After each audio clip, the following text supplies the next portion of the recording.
Assalamu alaikum wa rahmatullah. Barkanmu da sake kasancewa da ku a cikin wannan tasha mai albarka littattafan Hausa Nobel.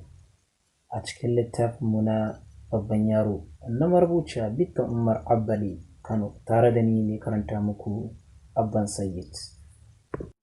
Idan karanka na farko ne ka danna mana subscribe sannan ka danna ƙararrawar sanarwa ta yadda za mu riƙa sanar da kai daga zarar mun ɗora sabon shiri.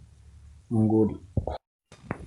Nemi ta ƙaraso inda nake tsaye, rungumi na ta yi tare da fashewa da kuka ta ce, Habibtina, ina fatan bai miki komai ba, wancan gaidin. Zuciyata na yi min zafi da zugi, da ce Mimi, mu je gida kawai. Jikina take bi da kallo, ta ƙara fashewa da kuka sosai, ta ce Allah ya isan mu, wallahi dama na daɗe ina jin labarin gaid. Ashe Alina ta rufe mana ne saboda ta san in ta faɗa mana iskancin da ta shirya a birthday ɗinta ba zuwa zani ba. Kawai na ce na yi gaba.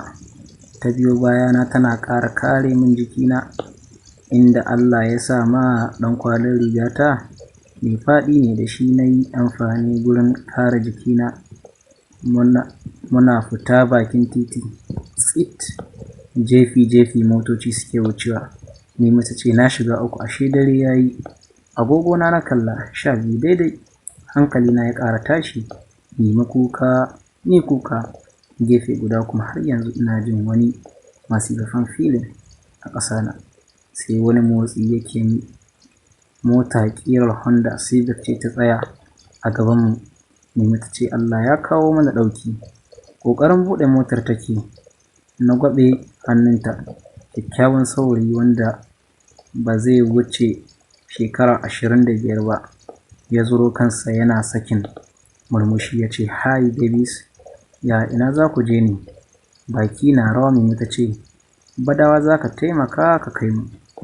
Ya yi murmushi yana kallon na ya ce, to kafin in kai ku ni ma za ku rage min marata ko? Tsabar baƙin ciki ya sa na ce, sai dai idan ta ubanka za mu rage maka, shege ɗan iska kawai. Buɗe motar ya yi a zafafe ce, ke don ubanki kin san waye ni waye ubana a garin nan kuwa? Babu tsoro a tare da ni. Na ce, ko waye ubanka bai dame ni ba, na san dai ɗan iska ne.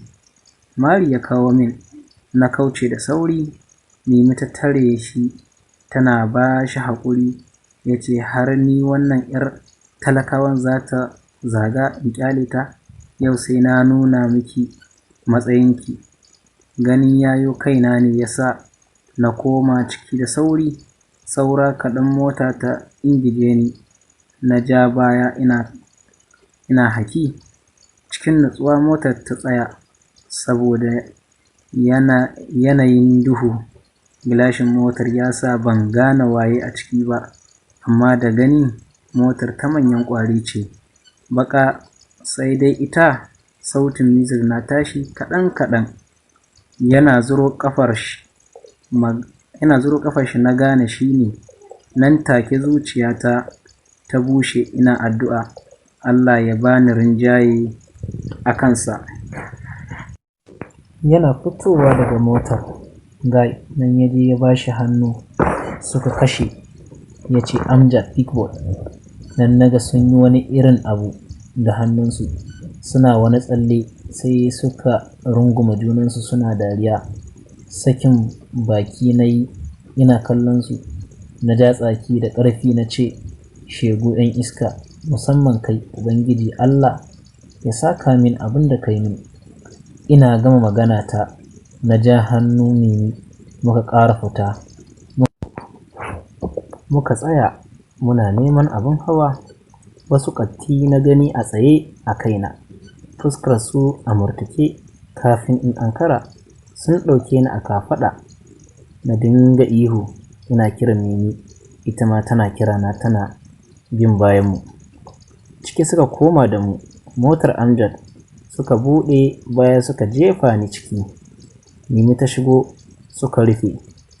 Miƙewa na yi ina dukan motar tare da zaginsu ko a jikinsu su kula sun fito suna jiran ogansu ya gama da abokinsa.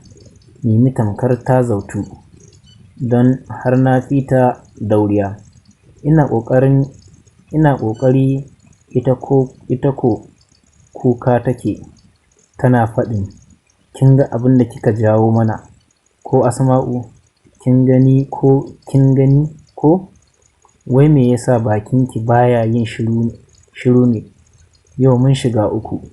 Shiru na yi mata, ina ta kici buɗe ƙofar motar, ta ƙi motsi ko da wasa. Muryar Alina na ji tana faɗin, aikin banza da wofi.